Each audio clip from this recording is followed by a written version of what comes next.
Bismillahirrahmanirrahim. Assalamualaikum warahmatullahi wabarakatuh. Bertemu lagi bersama saya Jenong Lembong. Oke teman-teman, jadi di video kali ini saya masih membahas tentang ciblek semi. Dan kebetulan saat ini saya sudah mandi. Tenyambung cek. Iya, seger kieu anjir ari geus mandinya. Malu cuma.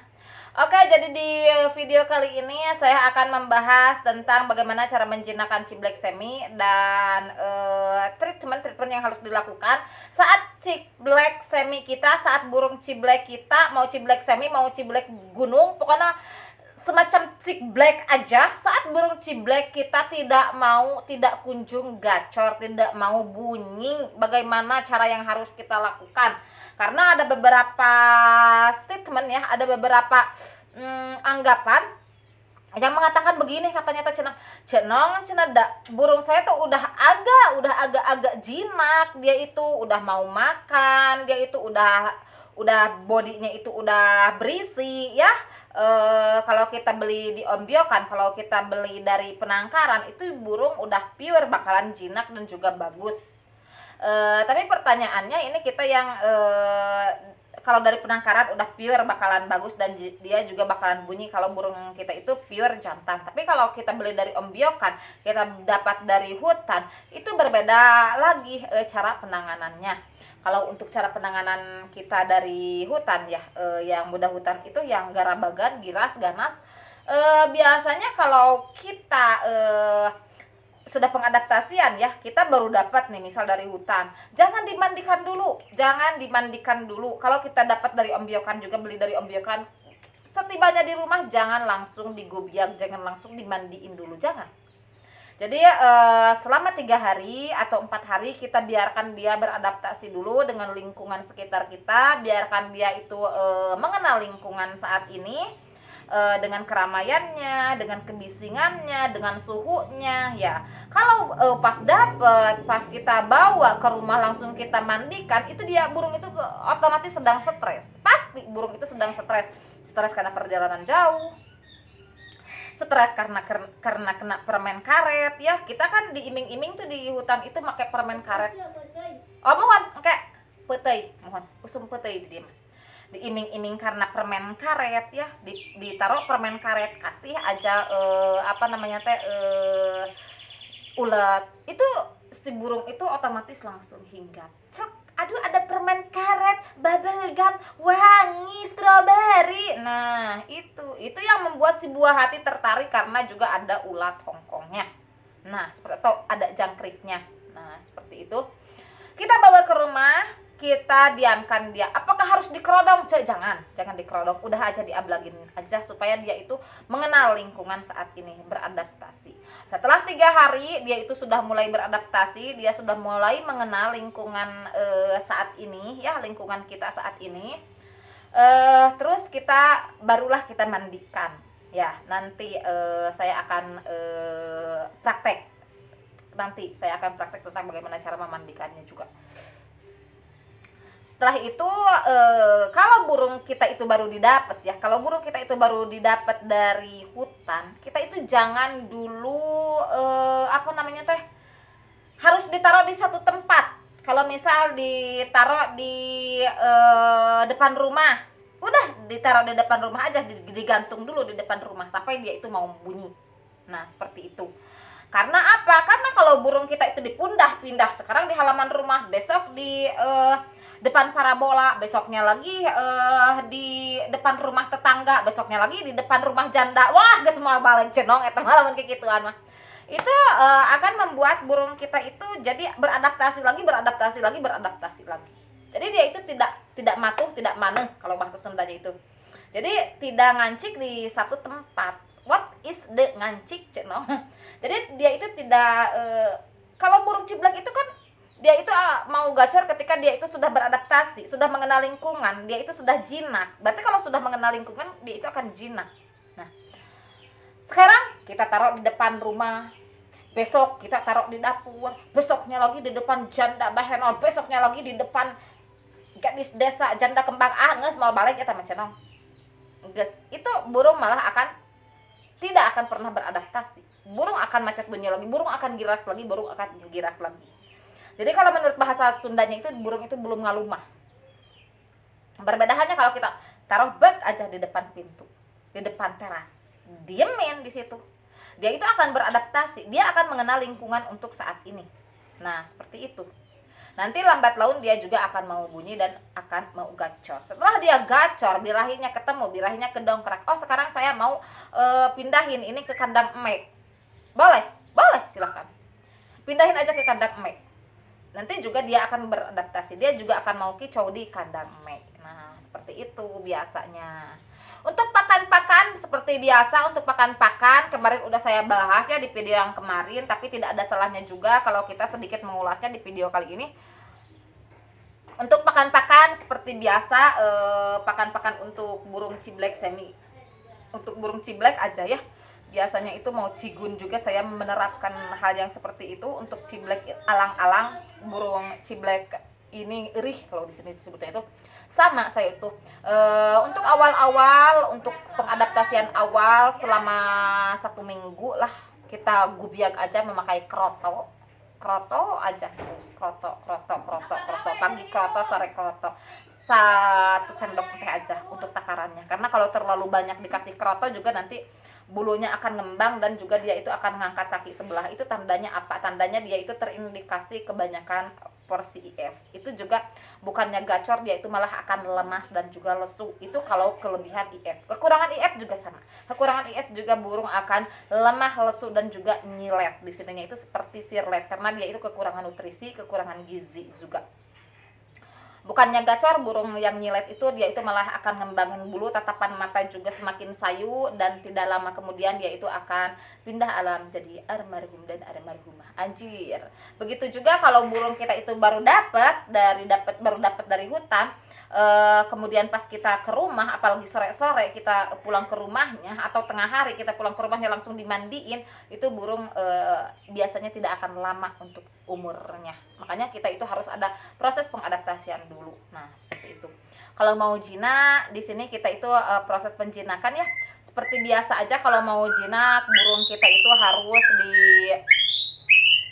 dibawa ke tempat-tempat yang ramai, jangan diheningkan dia itu ya, jangan terlalu dikerodong, jangan kebanyakan dikerodong cukup waktu malam aja supaya dia itu tidak terkena yang namanya siraru ya, kupu-kupu putih atau siraru itu siraru bini geblog cina. Itu biasanya yang saya lakukan pada burung-burung dengan indikasi dia itu belum mau gacor ya, dan juga mau menggacorkan, mau apa namanya teh, mau menjinakan.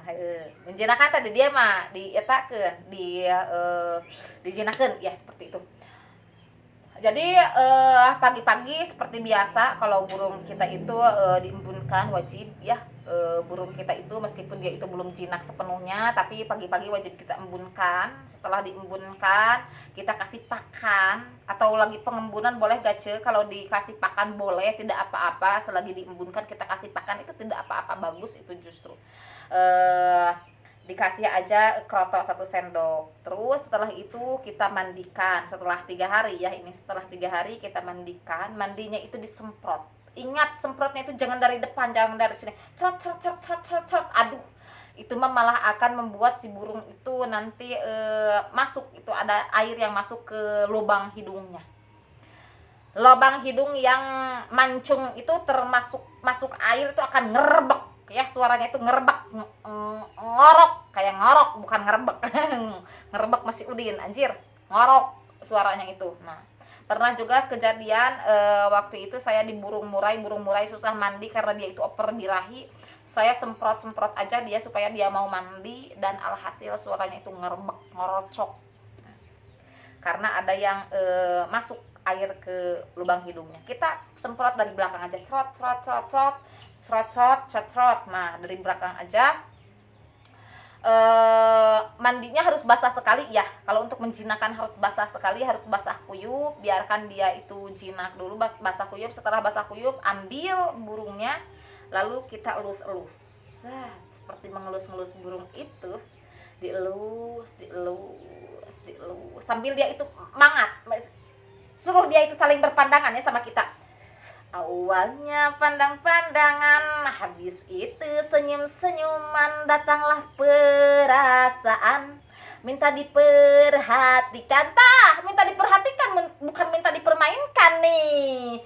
Setelah kita pandang-pandangan dengan si Ciblek Semi seperti ini pandang-pandangannya nih. Nah, misal kacamata itu manuk Ciblek seret, dielus dari atas ke bawah. Ingat, ngelusnya itu dari atas ke bawah supaya tidak merusak bulu-bulu halusnya. Anjing aing ngomong-ngomong nuk itu malam Jumat. Sayang, ini dunungan kamu sayang, ini tuan kamu yang baru. Semoga kamu betah di sini. Semakin gacor, semakin ganas, maka kamu harganya akan semakin mahal. Anjay, sebal balik. Anjir, dari begini-begini terus kita itu ditiup-tiup. Tidak akan lama ini burung akan jinak karena dia itu sudah pandang-pandangan sama mata kita yang setajam sirlet itu loh. Nah, seperti itu. Treatment seperti itu seperti treatment bercanda, tapi pada kenyataannya memang dia itu burung akan cepat jinak. Terus kita ambil jangkrik, serot, siduhan, cuy. Terus masukin, makan, suruh makan. Itu proses akan mempercepat untuk penjinakan. Lalu untuk mempercepat penggacoran, burung yang susah gacor itu biasanya karena kita itu terlalu dipindah-pindah posisinya. Atas ke bawah, dari bawah ke atas, dari atas ke bawah, dari bawah ke atas, itu sangat tidak baik untuk kesehatan ya. Harusnya digantung itu dikurang dari ketinggian 1 meter. 1 meter ke bawah 1 meter ke bawah itu. Kalau proses penjemurannya juga ya untuk burung-burung yang awal-awal kita dapat, untuk proses penjemuran, untuk proses pengembunan itu di bawah saja. Di bawah tanah aja. Untuk penjemuran kita pantengin, kalau ada waktu kita pantengin sambil duduk ya. Tapi kalau tidak ada waktu, udah aja gantung jemurnya itu gantung di ketinggian 1 meter aja ya. Jangan terlalu tinggi, nanti itu burung akan semakin giras ya. Apalagi di pohon cengkeh, di pohon nangka, di pohon karet. Wah, kalau baga sama angin, dia itu akan semakin giras dan juga semakin stres. Itu penyebab burung kita itu semakin macet bunyi dan susah banget untuk bunyi. Kalau udah disimpan di rumah janda, udah pantengin di situ, bak. Nah, nanti juga lambat laun dia itu akan bunyi karena proses pengadaptasian di situ. Nah, kalau sekarang di depan rumah, besok di depan pohon pisang, itu nanti dia itu akan beradaptasi lagi karena dia itu lingkungannya itu terasa baru lagi dan terasa baru lagi. Burung akan semakin giras dan juga akan semakin macet bunyi. Nah, seperti itu. Berbeda halnya untuk burung murai itu harus gacor di segala kondisi. Seperti itu. Kalau untuk burung ciblek, mau ciblek semi, ciblek gunung, ciblek kristal, biasanya saya menerapkan hal itu. Setelah 1 minggu mah tidak usah terlalu hayo memakai kroto. Karena apa? Karena kroto itu susah, kalau di sini susah mencarinya, untuk beli juga susah karena di sini mah di kampung masih banyak orang yang mengandalkan SDM, sumber daya manusia ya. Sumber daya alam juga yang ada di alam kita manfaatkan aja. Nah, seperti itu. Jadi treatment rawatannya itu hanya seperti itu. Pengembunan wajib untuk burung ciblek, untuk semua burung kicauan, untuk semua burung gacoran itu para kicauannya wajib mengembunkannya setiap hari aja, embun setiap pagi. Setelah diembun lalu kita kasih mandi, setelah mandi kita kasih jemur. Nah, seperti itu. Atau pas waktu pengembunan kita kasih pakan, atau pas waktu habis mandi kita kasih pakannya, seperti itu. Setelah dijemur, penjemuran cukup 15 menit sampai 30 menit saja, kita bawa, kita gantungkan di tempat biasa aja. Di tempat biasa, jangan dipindah-pindah posisinya sebelum dia itu mau bunyi, sebelum dia itu mau gacor. Nah, itu penyebab dia juga macet bunyi. Selain dari IF, tapi juga dari posisi juga itu bisa mempengaruhi. Posisi jangan terlalu di atas, jangan terlalu tinggi, untuk menggantungnya cukup di ketinggian 1 meter saja. Nah, seperti itu. Untuk proses sehari-harinya itu cukup diablag saja. Dah mau ciak-ciak. Posisi diablag saja dari pagi sampai ke sore, kita ablag saja. Nanti malam baru kita kerodong. Untuk pemandian cukup 1 minggu 2 kali saja. Biasanya saya itu mandi pagi. Tapi buat kalian yang minim jemur, nggak ada waktu untuk jemur, biasanya mandinya itu saya itu mandi sore saja. Nah seperti itu untuk burung ciblek semi, mandinya mandi sore aja nanti. 1 minggu 2 kali saja. Untuk ini khusus untuk yang minim jemur saja, biasanya itu yang saya lakukan. Untuk porsi makan jangkrik biasanya yang gede 2, kalau yang kecil-kecil 4 saya mah. Kalau untuk ulat Hongkong paling 3 atau 4 biji saja untuk ulat Hongkong itu. Seperti itu cara yang saya lakukan. Itu udah mulai tah. Nah itu ciblek semi saya ya suaranya. Nah itu nanti takutnya nggak percaya, masa cenah bikin konten. Kemarin juga ada yang bilang kebanyakan ngomong. Tuh ciblek semi punya saya. Nah ini di sini lagi musim hujan, makanya tuh itu mah jualan saya ya, jualan saya di Shopee dan juga TokTok itu saya jualan live. Nah, oke, segitu dulu konten dari Jenang Logat untuk saat ini. Mohon maaf bila ada kesalahan, mohon maaf juga bila ada kekurangan. Karena di sini kita itu hanya berbagi cerita saja. Wabillahi taufiq wal hidayah. Wassalamualaikum warahmatullahi wabarakatuh. Mana euy eta euy? Mana euy? Aing nu bener selila teu ngonten.